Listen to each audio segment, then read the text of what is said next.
हिरव्या मिरचीचा ठेचा म्हटलं की तोंडाला लगेच पाणी सुटतं। शेताच्या बांधावर मळकटलेल्या कपड्यांमध्ये घामाघूम झालेला, हातात भाकरी घेऊन त्यावर खरडा ठेवून घास मोडणारा शेतकरी आपल्या डोळ्यांसमोर उभा राहतो। मंडळी, ठेचा आमटीची, भाजीची आणि लोणच्याची कमी भरून काढू शकतो। तर या गावरान पद्धतीचा ठेचा, याची रेसिपी साध्या सोप्या पद्धतीने कशी करायची ते पाहूयात। चला सुरुवात करूयात। तर ठेचा बनवण्यासाठी इथे मी सगळ्यात पहिल्यांदा हिरव्या मिरच्या घेतल्यात, स्वच्छ धुवून आणि त्याला मधून असे तुकडे केलेत त्याचे। तर या हिरव्या मिरच्या म्हणजे पोपटी कलरच्या मिरच्या आहेत, ज्या की कमी तिखट असतात त्या। तर ठेच्यासाठी शक्यतो ह्याच मिरच्या वापरा तुम्ही पण। तर इथे मी तवा ठेवलेला आहे आणि हा मातीचा तवा आहे माझा।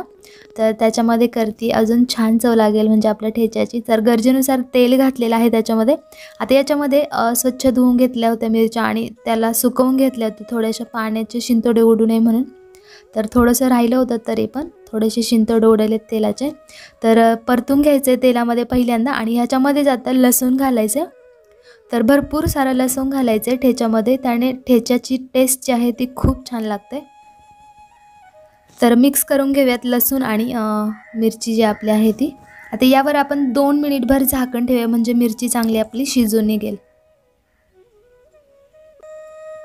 तर एक 2 ते 3 मिनिटानंतर इथे मी झाकण काढलेलं आहे आणि आपण आता व्यवस्थित पुन्हा एकदा हलवून घ्यायचे आणि मिरची छानपैकी अशी शिजलेली आहे। जास्त कच्चेपणा नाही राहिला पाहिजे त्याच्यामध्ये। त्याच्यामुळे काय होतं की मिरचीची टेस्ट जी आहे ती खूप छान लागते खायला आणि कच्चेपणा जाणवत नाही आपल्याला। तर यामध्ये तुम्ही लिंबू पण घालू शकता तुमच्या आवडीनुसार, जर अजून कमी तिखट करायचं असेल तुम्हाला तर। तर यामध्ये आपल्याला गरजेनुसार मीठ घालायचं आहे। तर ठेच्यामध्ये शक्यतो थोडंसं जास्त मीठ असतं, त्यामुळे मीठ घालायचं इथे। तर तुमच्या आवडीनुसार तुम्ही कमी जास्त घालू शकता। तर छानपैकी आता मिक्स करून घ्यायचं आहे आणि आपल्याला याला आता एक छानशा गावरान पद्धतीने म्हणजे जुन्या काळी जसा ठेचा करायचे त्याच पद्धतीने मी तुम्हाला दाखवणार आहे। तर इथे मी तांब्या घेतला आहे आणि त्या तांब्याने असं रगडू घ्यायचं आहे आपल्याला, पाहू शकता या पद्धतीने। म्हणून अगोदर आपल्याला मिरच्या थोड्याशा शिजवून घ्यायच्या असतात तेलामध्ये। तर छानपैकी रगडून झालेत। आता इथे आपल्याला तांब्याला जे लागलेलं आहे ते काढून घेऊयात, ठेचा जो लागलेला आहे तो।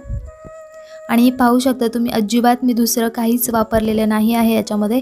तर म्हटल्याप्रमाणे तुम्ही याच्यामध्ये लिंबाचा रस घालू शकता। तर या इथे आपला ठेचा तयार झालेला आहे आणि नक्कीच तुमच्या तोंडाला पाणी सुटलं असणार। तर हा ठेचा तुम्ही बाजरीच्या भाकरीबरोबर किंवा ज्वारीच्या भाकरीबरोबर असाच खाऊ शकता किंवा तोंडी लावायला म्हणून देखील खाऊ शकता। खूप छान लागतो, नक्की ट्राय करा या पद्धतीने। आणि तुम्ही ट्राय केल्यानंतर कसं झालं ते मला कमेंट्समध्ये कळायला अजिबात विसरू नका।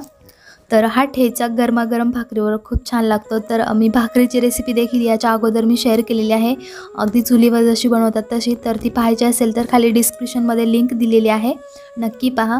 ही रेसिपी आवडली असेल तर लाईक करा, शेअर करा, चॅनलवर नवीन असाल तर सबस्क्राईब करा। चला तर पुन्हा भेटूया अशाच एका छानशा रेसिपीसोबत। तोपर्यंत बाय बाय।